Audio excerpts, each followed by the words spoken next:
Hello friend, welcome to knowledge IQ Abhishek. आप सभी का स्वागत है नॉलेज आईक्यू अभिषेक की लेटेस्ट अपडेट के अंदर। आज की हमारी वीडियो होने वाली है टाटा स्टील एईपी का। आप लोग को जैसे कि पता है एग्जाम हो चुका है, कुछ ही दिन में रिजल्ट आने वाला है। उसके साथ साथ आपका कल्चर एप्रिसिएशन टेस्ट आपका यहाँ पर होगा।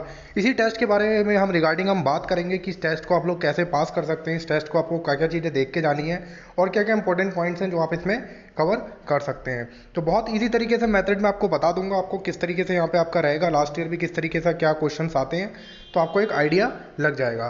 तो आपको बता देता हूँ, देखिए यहाँ पर पिछली साल जो मेल आया था, इस तरीके से यहाँ पर कैंडिडेट्स के पास मेल आया था कि उनका यहाँ पर जो है टाटा स्टील का मतलब सेलेक्ट हो गए हैं। अब उनके नेक्स्ट राउंड यानी सीएटी के टेस्ट के लिए उन्हें आगे अगले राउंड में यहाँ पर जाना है। तो इस तरीके से उनका यहाँ पे दे रखा था पूरा। अब बात करते हैं यहाँ पर, देखिए ये जो आपका टेस्ट होता है ये आपका पर्सनैलिटी क्वेश्चन से रिलेटेड टेस्ट होता है। यानी इसमें आपको पर्सनैलिटी से रिलेटेड आपको 25 मिनट मतलब आपको टोटल टाइम दिया जाता है जो कि आपको टेस्ट कंप्लीट करने के लिए। और इस टेस्ट के अंदर आपकी पर्सनैलिटी से रिलेटेड है, बिहेवियर पैटर्न के ऊपर आपके क्वेश्चंस आते हैं। बहुत सारे क्वेश्चंस ऐसे होते हैं जो आपके बिहेवियर पैटर्न पे रिलेटेड यहाँ पे क्वेश्चंस रहते हैं जिनको आपको अटेम्प्ट करना होता है। और इनमें कोई सही या गलत आंसर नहीं होता है। कुछ कैंडिडेट किसी प्रॉब्लम को किसी अलग तरीके से सोचते हैं तो कुछ का उसको सॉल्व करने का तरीका अलग रहता है, तो कुछ कोई तीसरे तरीके से इनोवेटिव तरीके से सॉल्व करने की कोशिश करते हैं। मतलब क्वेश्चन अगर आपको दे रखा है कि अगर किसी कंपनी के अंदर आग लग जाती है या फिर मान लीजिए कोई ऐसा ब्रेकडाउन आ जाता है, तो कई सारे कैंडिडेट का अपना उसमें कई सारे ऑप्शन देंगे कि आप कुछ कैंडिडेट कहेंगे कि हम सिक्योरिटी को बुलाएंगे, या कुछ लोग कैंडिडेट कहेंगे कि हम जो है वहाँ पे मैन पावर को कलेक्ट करके उसे बुझाने की कोशिश करेंगे। तो सबका अलग रहता है। कुछ लोग कहेंगे कि हम पहले सबसे पहले कंपनी की अथॉरिटीज़ को कॉल करेंगे, कुछ कहेंगे कि डायरेक्ट पहले अथॉरिटीज़ को कॉल करने से पहले टाइम कम है तो हमें सिक्योरिटी सर्विस को कॉल करके पहले बुला लेना चाहिए। तो इस तरीके से सबके अपने अपने अलग अलग यहाँ पे रिव्यूज़ होते हैं जो कि यहाँ पर आपको मतलब देने होते हैं। तो इस तरीके से यहाँ पर टोटल आपका जो रहता है पर्सनैलिटी क्वेश्चंस के अंदर यहाँ पर आपसे पूछा जाता है। तो अलग अलग सबके रिव्यूज़ होते हैं। मैं आपको बताऊंगा किस टाइप के क्वेश्चंस आपको तैयारी कैसे करनी है उसके बारे में बताएंगे। तो देखिए यहाँ पे जो क्वेश्चंस रहते हैं तो इसमें आपके देखिए आपको सबसे पहले कंपनी के बारे में आइडिया होना चाहिए। अब टाटा स्टील का आप लोग जाएंगे कल्चर करके आप डालेंगे, डायरेक्ट आप नेट पे गूगल करिए टाटा स्टील का कल्चर किस टाइप का है। तो उसमें आपका वर्क लाइफ बैलेंस वगैरह के बारे में बताया गया, वर्क प्लेस के बारे में बताया गया है। उसे आप नेट पे एक पन्ने पे पढ़िए। और एसएचएल लेवल के क्वेश्चंस होते हैं, अभी मैं आपको दिखाऊंगा किस टाइप के एसएचएल लेवल के क्वेश्चंस होते हैं जिन्हें आप प्रैक्टिस कर सकते हैं इस टाइप में। वैसे तो मैं ये कहूँगा ये टेस्ट इतना ज़्यादा टफ होता ही नहीं है, ये तो एक बहुत ही बेसिक टेस्ट होता है जिसे आप लोग पास कर सकते हैं। रिटर्न निकाल के गए तो ये तो आपके लिए आसान है। आपका थोड़ा सा भी कॉमन सेंस अच्छा है तो इस टेस्ट को आप पास कर जाएंगे। इतना आपको इस टेस्ट को मतलब हाई फाई लेने की जरूरत नहीं है।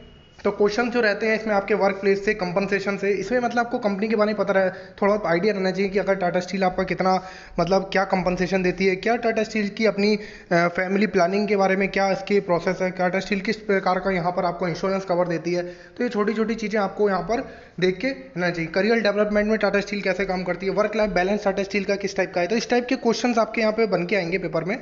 और कल्चर से रिलेटेड भी आएंगे, पर्सनैलिटी टेस्ट से भी रिलेटेड आपके सारे क्वेश्चंस आएंगे जो कि बहुत बेसिक लेवल के क्वेश्चन होंगे, पढ़ के आप उनका आंसर लगा सकते हैं। अगर हम बात करते हैं यहाँ पर आप कि किस टाइप के आप देखिए क्वेश्चंस कैसे आपको देखने को मिलेंगे, तो आपको दिखा देता हूँ।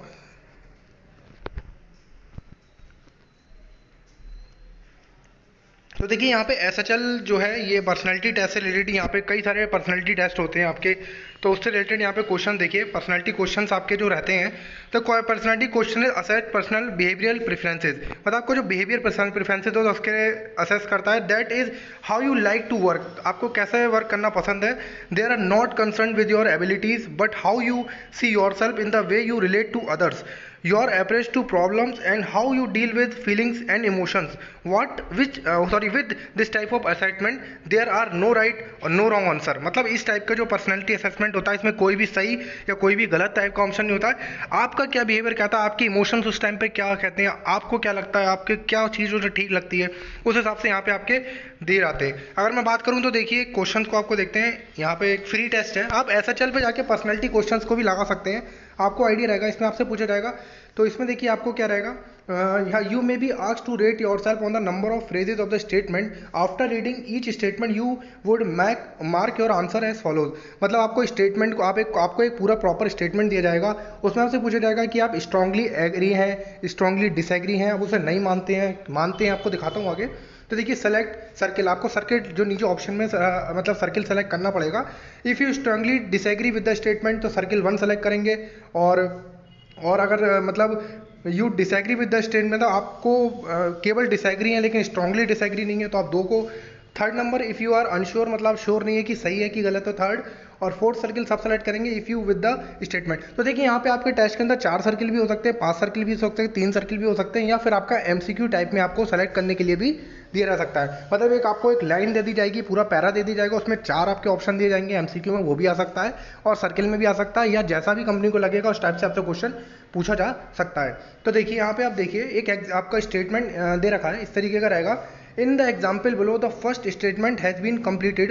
The person has agreed that I enjoy meeting new pupils. मतलब I enjoyed meeting new pupils is an accurate description of himself or herself. Try rating yourself on the other example question. Remember there are no right or no wrong answer.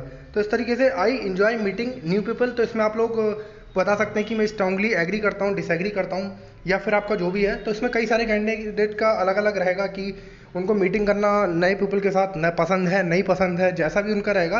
Question कुछ भी हो सकता है, लेकिन आपको यहाँ पे क्या रहेगा ना, एक ही क्वेश्चन के 10 आंसर रहेंगे। अब जो सबसे बेटर ऑप्शन को टिक करेगा, जो सबसे मतलब कंपनी ने जो सोचा होगा उसके अकॉर्डिंग वो टिक कर रहा होगा, तो उसके लिए यहाँ पे फायदा होगा। और ये आपका जो होता है थोड़ा सा बिहेवियर पैटर्न के रूप में आप पे बेस्ड रहता है, तो इसके अकॉर्डिंग आप लोग यहाँ पे कर सकते हो। तो इस तरीके से देखिए ऑप्शन दिए जाएंगे, आपको क्लिक कर देना है, जो भी आपका रहेगा आप इसमें कर सकते हैं। मेकिंग चॉइस करने के बाद इस तरीके से आपका फिर यहाँ पर देखिए आपका और एक आपका यहाँ पर आएगा, इस तरीके से क्वेश्चन बनेगा जिससे आप प्रैक्टिस कर सकते हैं।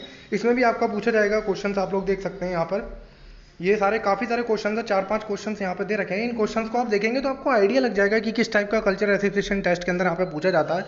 तो आपको यहाँ पर दिक्कत नहीं आएगी, आपको एकदम आइडिया लग जाएगा हर एक चीज़ के बारे में, और यहाँ पर आप चीज़ जो है क्लियर कर जाएंगे। तो मेरे ख्याल से आप लोग समझ गए होंगे पर्सनैलिटी क्वेश्चंस किस टाइप के आते हैं। एक ही आपको कोई ना कोई स्टेटमेंट दे दिया जाएगा, उस स्टेटमेंट के बेस पे आपको कई सारे ऐसे ऑप्शन दिए जाएंगे जो कि आपको अलग अलग टाइप के कैंडिडेट्स को अलग अलग सोच के हिसाब से होते हैं।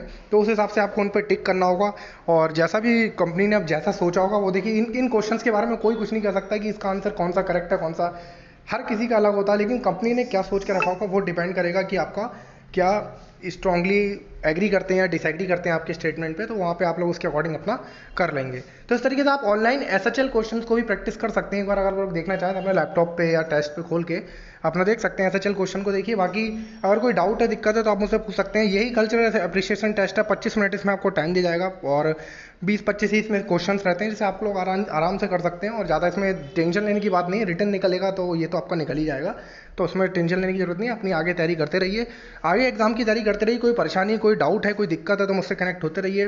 मैं आपके साथ फिर मिलूंगा नेक्स्ट जॉब नेक्स्ट अपडेट के साथ। तब तक के लिए थैंक यू सो मच।